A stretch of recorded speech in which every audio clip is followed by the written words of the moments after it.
I'm Billy the Biker, and I'm chatting with Staxx, whether you like it or not.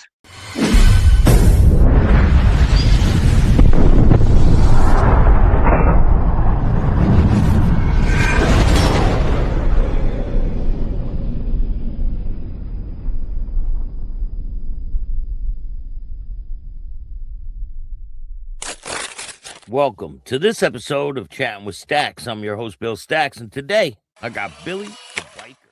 I said, good for him, man. Piece of shit. What? Hey, everything Really? happens for a reason, right? What type of stuff would you make people do when they prospected for the club? Was there No, we like weren't tests crazy. was there tests that you would put people through and things like that? Nothing really crazy. Just, hang around for a year, which is pretty appropriate for everybody. When there's a fight, making sure he did the fighting, show that he can stand his ground.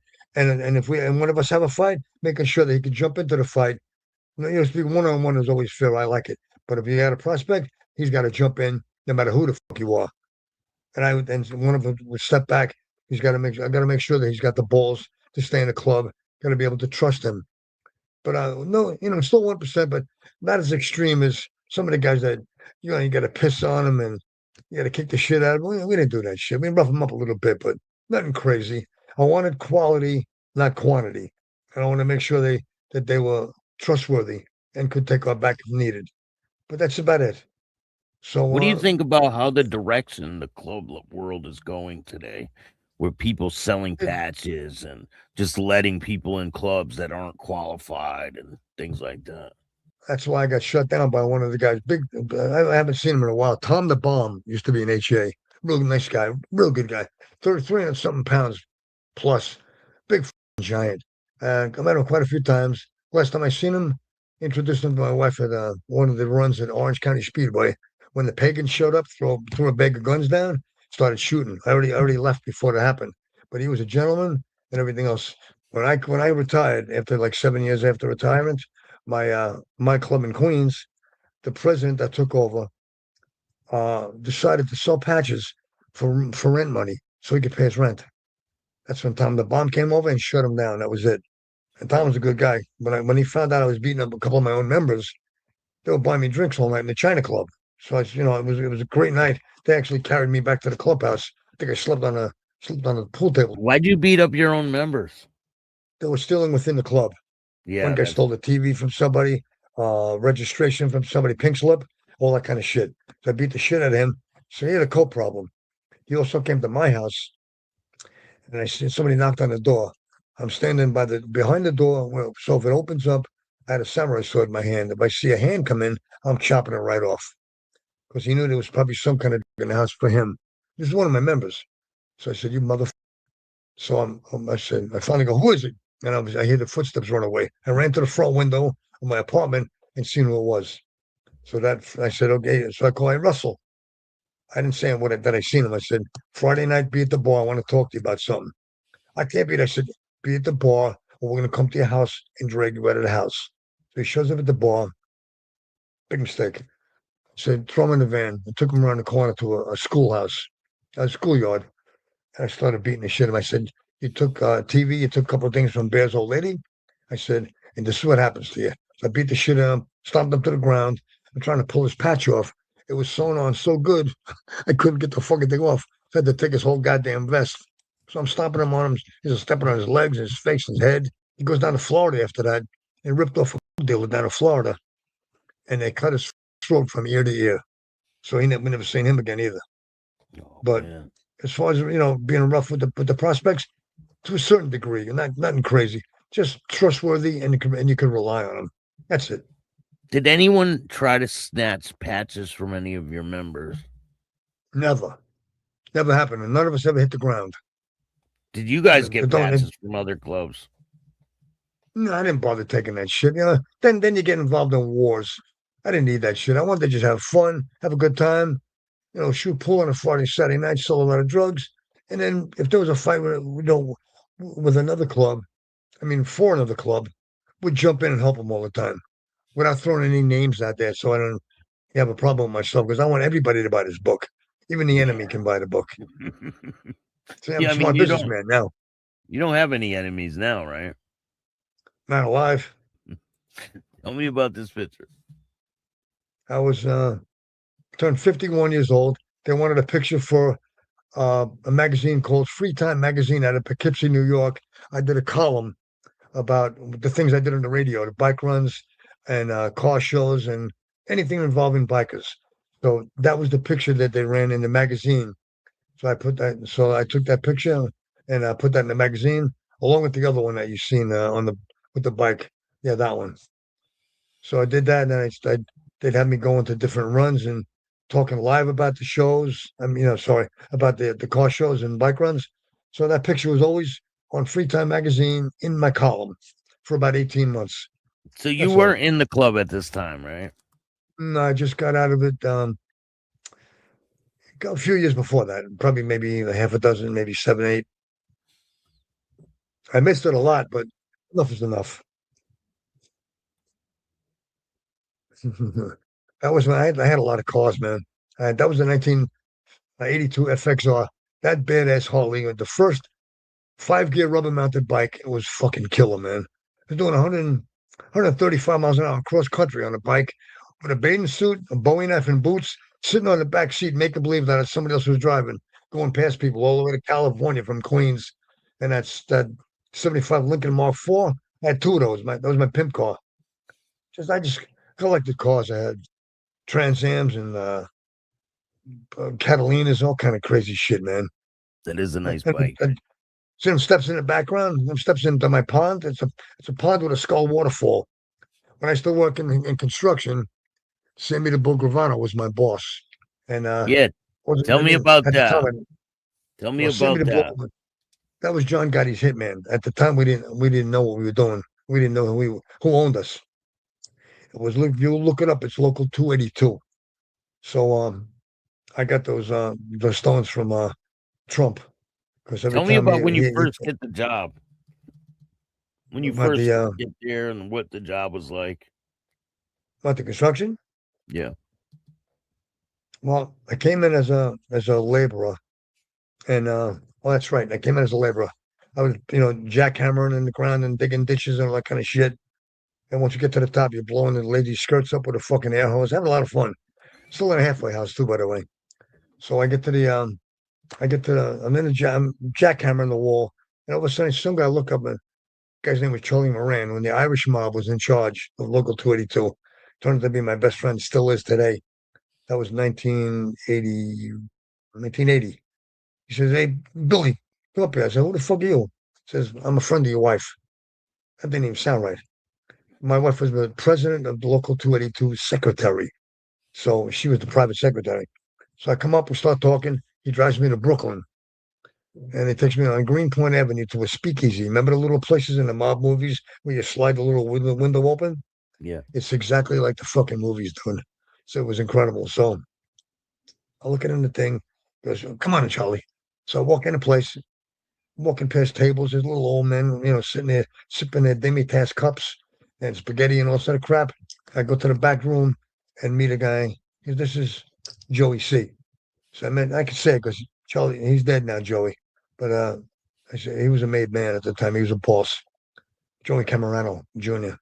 So I said, he said, "Call me Joey C." So I sat down. He goes, "Listen, the job you had, you're done." He says, "I got the boss going to give you 3 weeks pay in advance." He said, "You leave, they don't come back. They're going to mail it to your house." He said, "You start here Monday morning." He gave me another job where I stand there and do nothing except check the truck driver's union card, making sure it's paid up. His union dues are paid in full. Then he could drop his load. Otherwise, kick him the fuck off the job. For instance, one guy came up, he had long red hair down to his waist, and a long red beard down to his fucking belly button, big fat slob from Pennsylvania. He was delivering the sheet metal that go on the floors when you're pouring the floors on Yeah. the open sites. I said, "Listen, I need to see your card. I'm the team's my job. I'm the team's foreman." He said, "This ain't your fucking job." So I pulled out a 22 and I stuck it up his nose. I said, "Now it's my job. Where's your union card?" So he gave me the union card immediately. I put the gun out and I wiped it off my pants, and said, "This is no good." I ripped it in half. I said, "Get the fuck off the job." I didn't let him deliver. So I used to buy fish when you line. kick him off the job, you don't let him leave with the truck, right? Yes, I did. And he couldn't deliver it. So now the job is set back. make sure that the next time they send somebody that's doesn't have an attitude or wise there. I Oh, don't need that so shit. you let them leave with the truck? You don't keep the truck? No, because then they get a delivery. I want to make sure that the place I'm working at finds out how serious I am too. So if I'm not there one day, they're not going to let a scab deliver.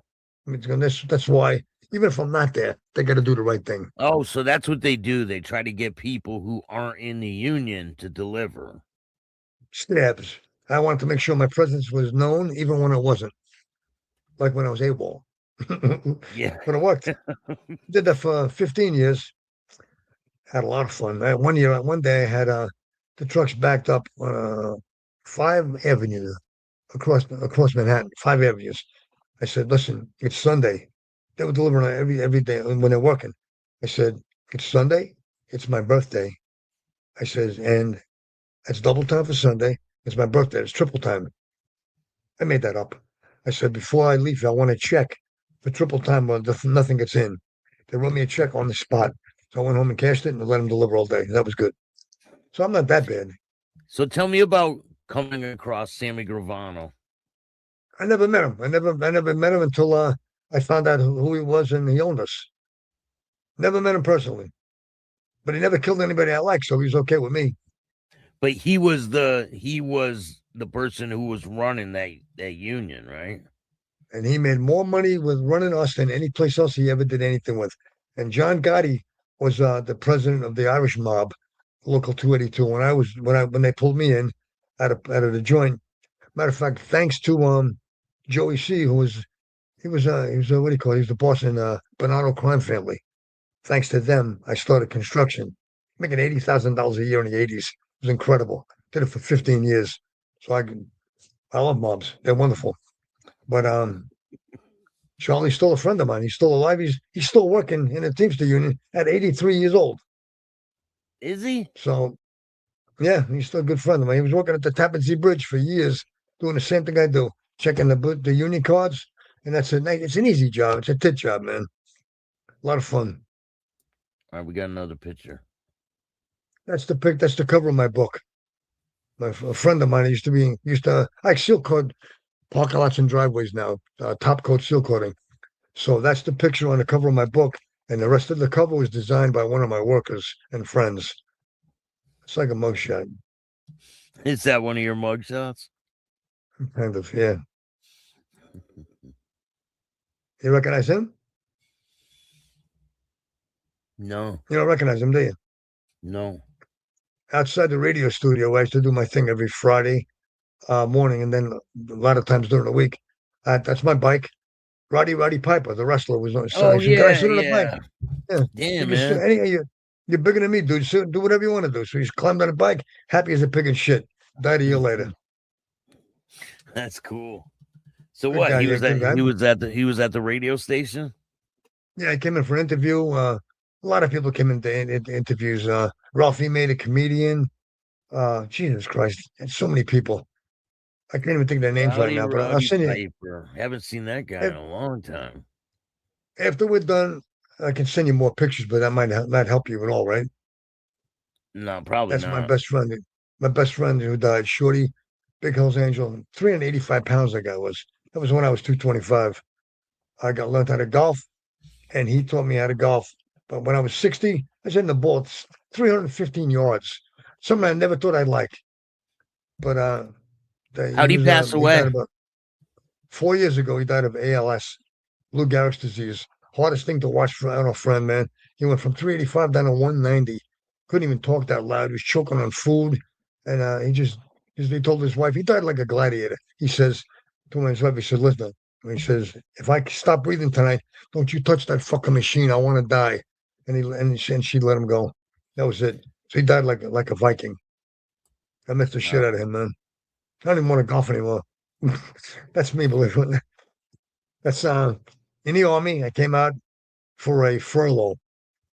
I was a junkie there. That's why I'm so skinny. I was shooting Vietnamese heroin. The guys would bring bad heroin from Vietnam, and we'd buy the shit right there in the barracks. The best shit on the planet. Somebody lent me a 53 Panhead. Bike was gorgeous. He said, "You're gonna be dead in a month when you go back in." He said, "So I'll tell you what, take the bike for a month, have a good time. So I rode around banging some chicks in the neighborhood and then gave it back to him. When I finally got out of the army, I saw the bike again. The asshole that bought it was painted it flat black. Oh, I should have killed him. There was a pearl white bike with candy color ribbon stripes. But that's 16, 19 years old. Would already got a drug habit. Bad one, too. That's great. Was there a lot of people that had the same problem as you? Oh, God. Gorilla. Yeah, we had gorilla habits, man. We're doing all kind of crazy shit. In the 70s, when I was hooked really bad, one night, there's a lot of nights like this. One night, we were borrowing everybody's needles, back and forth. One night, I couldn't get a needle, and every time I bought some stuff, I needed to get off at the shooting gallery before I went home. I couldn't drive home. I was already like this shaking every time I went. Sometimes 3 or 4 times from Long Island to the Bronx and back, just to get another couple of bags.